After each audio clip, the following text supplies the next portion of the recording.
Faça um bom dia, faça uma boa tarde, faça uma boa noite. Hoje eu estou um pouquinho atrasada aqui com o vídeo, mas não estamos deixando de fazer, né? Importante a gente estar fazendo. E estarmos agradecendo a Deus por esse dia maravilhoso, que Ele, mais uma chance, né? Que Ele nos dá para conhecermos o Apocalipse. Esse Apocalipse que é a revelação de nosso Senhor Jesus Cristo. Por que uma revelação? Porque Ele quer revelar para nós aquilo que Ele espera e quer que cada um de seus filhos faça através dos sinais, dos selos, das trombetas, das cartas, né? Para que nós possamos cada vez mais estarmos próximo a Ele, aprendendo a lermos, né? Aprender a ler a Bíblia, a buscar Ele intensamente no nosso coração. Veja, Deus é movimento, Deus não é parado. Então nós não podemos cruzar os nossos braços, nós temos que estar cada vez mais fazendo aquilo que Deus nos chama para fazer aqui nessa terra, viver uma vida com vida em abundância. Só que para termos uma vida em abundância, para conhecermos mais Jesus, para estarmos mais próximos de Deus, nós precisamos estar em movimento. Precisamos buscar cada vez mais. Quer seja em conhecimento, quer seja através da palavra, quer seja através de livros, quer seja através de vídeos que a gente encontra no YouTube, vídeos que a gente encontra de pessoas falando sobre Jesus, nos ensinando, nos orientando. Veja, nós temos muita coisa para aprender, muita coisa para agradecer a esse Deus por tanta coisa que tem hoje nas nossas mãos, com a facilidade nas nossas mãos, né? Através do celular, através das redes sociais que nós temos, quantas coisas boas que nós temos aí para que nós possamos crescer. E lá em Provérbios diz muito que nós temos que vender tudo que temos para adquirir sabedoria. E a sabedoria é o entendimento colocado em prática, ou seja, quanto mais eu sei, quanto mais eu conheço, quanto mais eu busco, mas se eu pratico isso que eu aprendo, eu colocando em prática, isso vai me tornar sabedoria, isso vai me fazer crescer, isso vai me fazer desenvolver, ser uma pessoa melhor, ser uma pessoa transformada.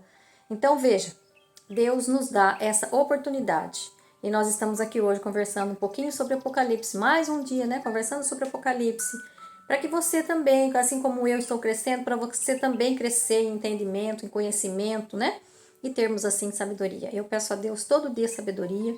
E cada dia que amanhece eu agradeço a Deus por Ele me dar mais uma chance de buscar essa sabedoria e que eu possa transmitir também esse conhecimento para que eu busque, né? Eu transmitindo, eu vou tendo conhecimento e você também vai adquirindo conhecimento e vai adquirindo então sabedoria. E é isso que eu peço a Deus todos os dias, né? Busque por sabedoria. E a gente tem que buscar e cada vez mais que ela esteja em nós e que nós possamos passar para as nossas gerações, passar para as pessoas, para os nossos filhos, para os nossos netos, passar para as futuras gerações, porque as futuras gerações vão nos cobrar o amanhã. Por que nós não passamos? Se sabíamos, por que não passamos? Então não negue o conhecimento, não guarde para você conhecimento. Conhecimento guardado é cérebro obeso e cérebro obeso não faz bem para ninguém. Quanto mais vazio tiver seu cérebro, mais conhecimento vai entrar, porque você não deixa ele acumular. Lembra que eu sempre digo que a gente tem um computador ou um celular que a gente quer colocar alguma coisa e você tem que eliminar algumas que não cabem mais. Então, tudo aquilo que você tem de conhecimento, passe. Passe porque você está dando espaço para que novos conhecimentos venham e que você possa passar. E com isso você vai passando, fazendo novas gerações conhecer. Tudo na vida, tudo, tudo. Quer seja coisas da Bíblia, né, que nos vai aproximar mais de Deus. Conhecimentos também no nosso serviço, no nosso trabalho. Não fique com medo de ensinar as pessoas no trabalho seu, não, porque ninguém rouba nada de ninguém. Quanto mais você passa, mais conhecimento. Se você guarda para você, você acaba sendo egoísta. E Deus não vai dar aquilo que você merece, porque aquele que guarda conhecimento, ele não agrega mais conhecimento. Então cresça, cresça onde você quiser, onde você estiver, cresça. E crescer é transbordar, crescer é passar. O que é transbordar? É quando o copo está cheio, eu transbordo, né? Para que outras pessoas possam conhecer. Quanto mais eu transbordo, mais Deus vai me dar. Não tenha dúvida disso. Não tenha dúvida disso. Então vamos transbordar na vida das pessoas aí o Apocalipse, fazendo o quê?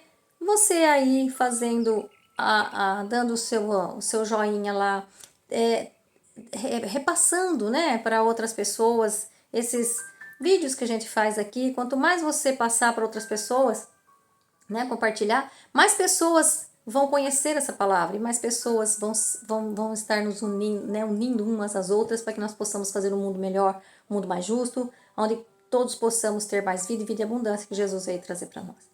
Então vamos conhecer um pouquinho do capítulo 12 de Apocalipse. Então o capítulo 12 de Apocalipse, lembrando que toda vez que fala mulher na Bíblia, a gente vai sempre estar associando ao quê? Estar associando ao povo de Deus. Mulher na Bíblia é o povo de Deus. A prostituta, a estrangeira, que também aparentemente é uma mulher, é sempre o quê? Os deuses pagãos. Então vamos lá. Mulher, povo de Deus. Estrangeira é aquela que é a prostituta. Estrangeira é aquela que não é o povo de Deus, é aquela que atrapalha o povo de Deus, atrapalha o crescimento, não deixa o povo de Deus crescer. Por isso que ele chama de prostituta, de estrangeira. É aquela que tem deuses diferentes. Então veja lá, olha. E João viu um grande sinal. Depois vocês leiam lá o capítulo inteiro, o capítulo 12, que é muito interessante, tá? João viu uma mulher vestida como o sol, tendo 12 estrelas na cabeça. 12 estrelas significa justamente o povo. 12 tribos, 12 apóstolos, né? Ou seja, o povo de Deus. E uma lua debaixo dos pés. Estava grávida e gritava com fortes dores de contração do parto, que ela ia dar à luz. Veja, o povo de Deus vai dar à luz a um menino. A mulher vai dar à luz a um menino. A gente sabe que Jesus veio de uma mulher e essa mulher também é vestida de sol. Aqui a gente sabe que ela também simboliza Maria quando trouxe Jesus. Maria era uma judia, ou seja, de Judá, da tribo de Judá. Então ela traz Jesus. O povo judeu traz Jesus através de Maria. A salvação vem de Judá, a salvação vem da tribo de Judá, né? Nós não temos como negar isso. Jesus veio do povo de Israel, Jesus veio da tribo de Judá, Jesus veio através de Maria. Então Maria é uma mulher da tribo de Judá, um povo Israel, ou seja, povo judeu que trouxe Jesus. A salvação vem através dos judeus. Então, na mentalidade judaica do Antigo Testamento, então a mulher sempre representa o povo de Deus, sempre foi o povo de Deus. Veja, a mulher com 12 estrelas na cabeça, debaixo dos pés a lua e está vestida de sol. Aqui nós fizemos um paralelo com a história de José, do que nós já vimos, né? Em Gênesis, na história de José, ele também, isso tudo está para dizer o quê? É o povo de Deus. José, quando ele foi vendido para o Egito, ele tinha sonhos. Por que ele foi vendido para o Egito? Por conta da inveja dos irmãos. Porque José, se você ler a história lá em Gênesis, né, você vai ver que José era o filho preferido, né? Muito embora ele já tinha nascido da velhice de Jacó, mas ele era o filho preferido porque ele veio do filho da mulher que ele mais amava. Porque ele foi enganado, né? Jacó foi enganado pelo sogro. Ele teve que casar com as duas, porque não era na tradição judaica, não se casa com a filha mais nova antes da mais velha. Mas ele tinha se apaixonado por Raquel. E aí o sogro fez ele casar com Lia, escondeu lá, né? Embebedou ele lá. E o dia que ele casou, ele viu no outro dia que era a Lia. E aí ele teve que trabalhar mais 7 anos para ter Raquel. Ou seja, Raquel dá a luz a José. E José, por ser esse filho aí da velhice, e aí esses irmãos, né? Todos aí enciumados. E quando José tinha sonhos, ele falava que ele sonhava o quê? Ele sonhava com o sol, com a lua e as 12 estrelas, todas o quê? Se curvando diante dele. Então o pai ficava até bravo com ele. Não fala isso, menino, o que você está falando? E os irmãos, quando ele contava esse sonho, ficavam irados, né? Bom, enfim, aí a gente sabe toda a história. José foi para o Egito, vendido pelo Egito, né? Vendido por uma carruagem, que depois foi vendido para o Egito. E aí depois a gente sabe que esse José, ele foi lá no Egito e de lá ele leva tem uma grande fome, ele leva todo o povo e salva todo o povo. Enfim, todos os irmãos mas o pai se curvou diante. A história de José, os sonhos de José realmente se concretizou. Então, quem é que se curvou diante de José? Todas as 12 tribos, né? As 12 tribos, as 11, né, na verdade, porque ele fazia parte dos 12. Mas eles se curvaram diante. Então, era o povo de Deus, veja, simbolicamente aí o povo de Deus se curvando. Né? Então, a mulher com 12 estrelas na cabeça. Então, José tem esse simbolismo aí do povo de Deus, né? Então, no judaísmo, ele sempre entendia que Israel iria dar a luz ao Messias, assim como eu já falei, né, que deu a luz ao Messias. E o que tudo indica que alguns documentos judaicos da interpretação cristã, o povo de Deus sofre dores do parto 2 vezes, para que o Messias venha, como ele veio a primeira vez, e para que o Messias venha uma segunda vez. E para que o Messias venha uma segunda vez, na primeira, ele veio todo humilde, né? Ele veio menininho, ele veio simples, foi crescendo, depois ele foi montado no jumentinho, né?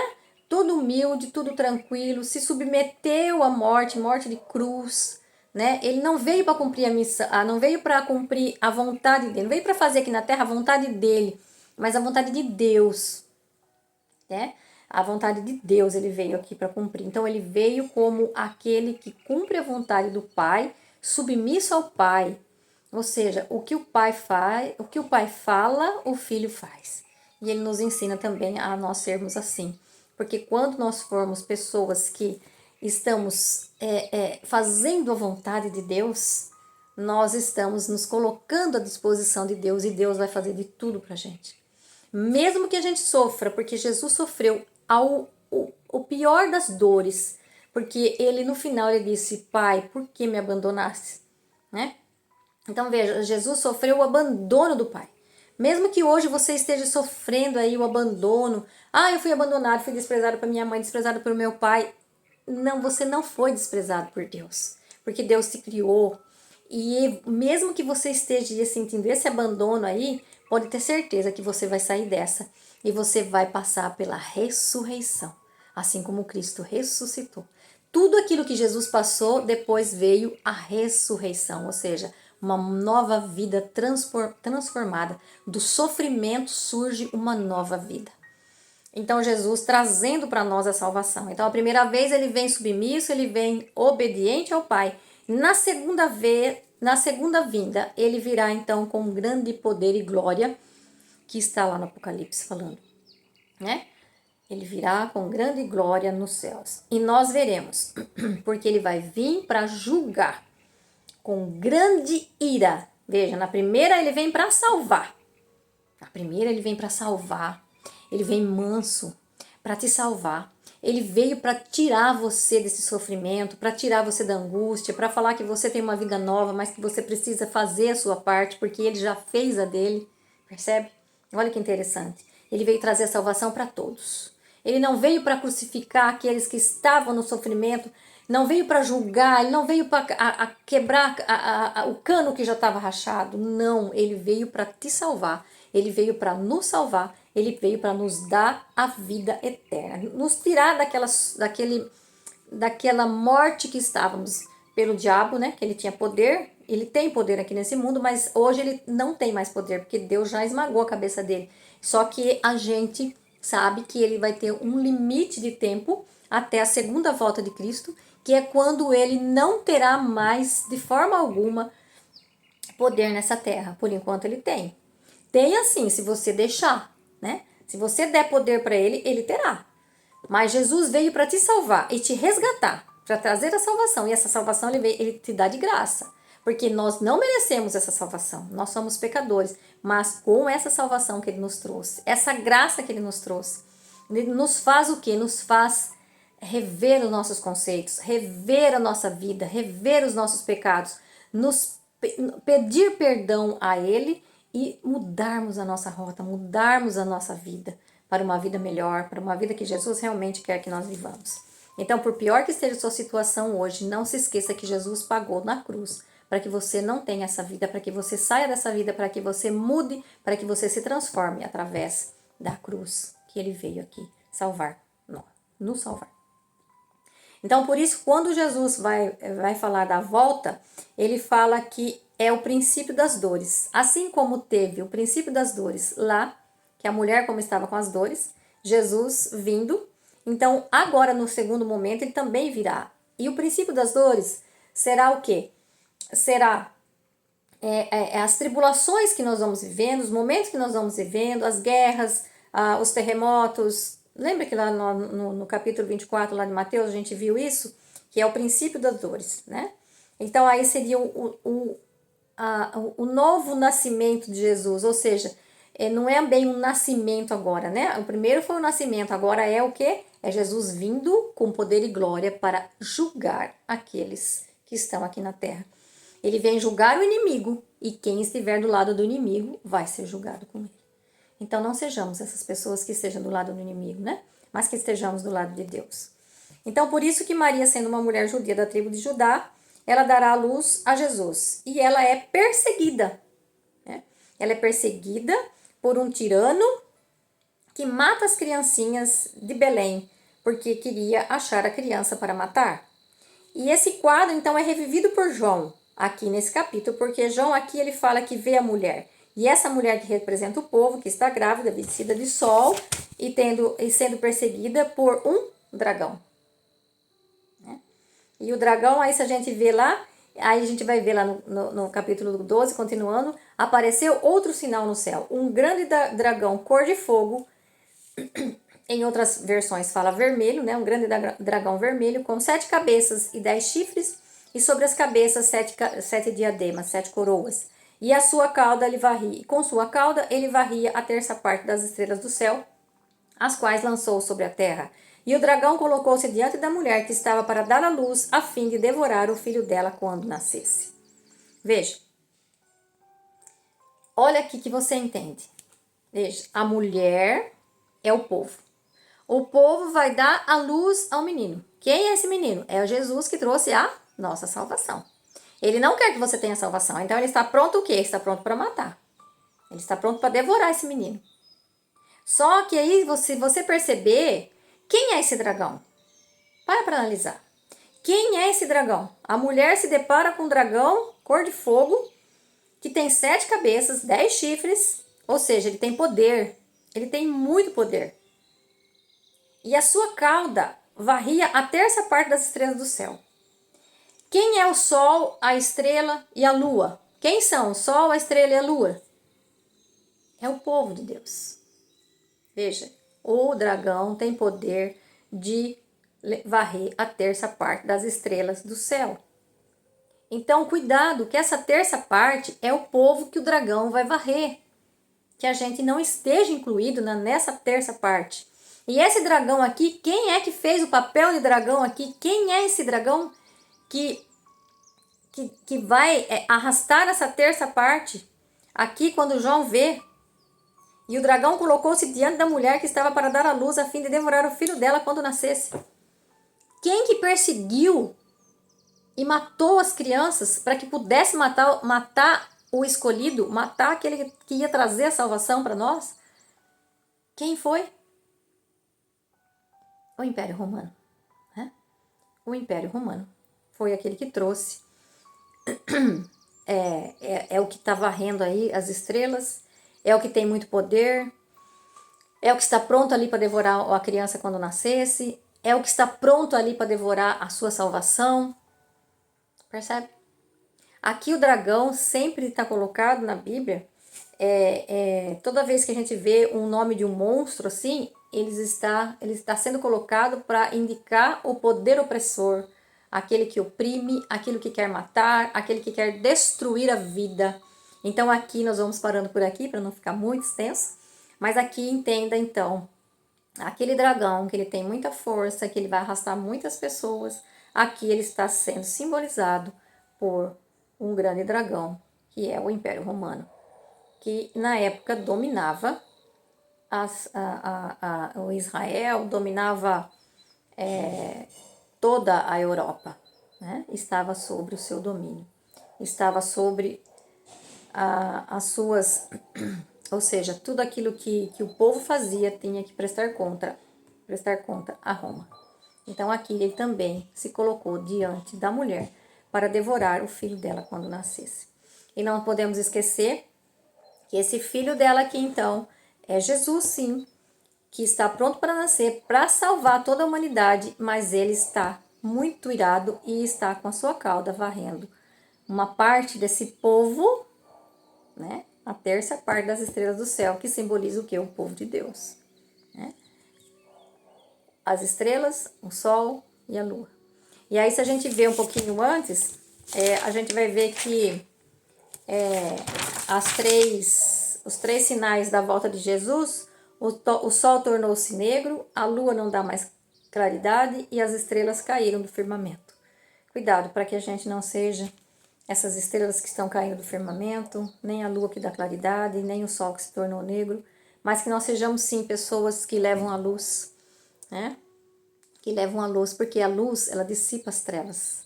E quando as trevas são dissipadas, o bem acontece. Né?